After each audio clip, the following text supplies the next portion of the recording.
शिव के मनायब हो शिव मानत नाही। काले के शिव के मनायब हो शिव मानत नाही। पूड़ी कचौड़ी शिव के मन हो न भावे। पूड़ी कचौड़ी शिव के मन हो न भावे। भांग धतूर कहाँ पायब हो शिव मानत नाही।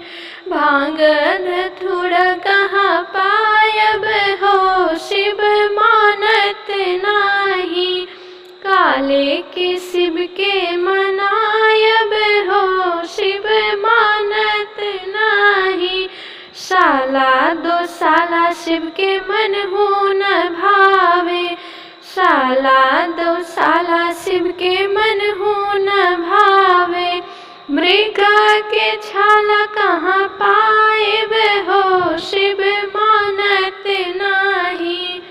मृगा के छाला कहाँ पायब हो शिव मानत नाही।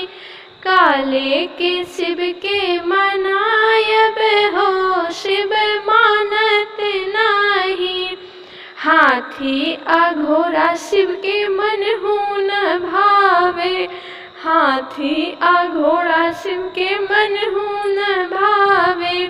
बसहा बैल कहाँ पायब हो शिव मानत नाही।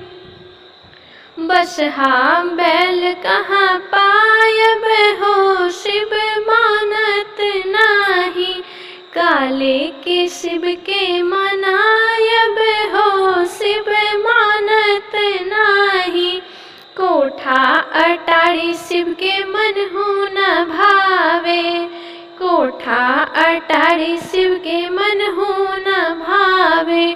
टुटली मरैया कहाँ पायब हो शिव मानत नाही।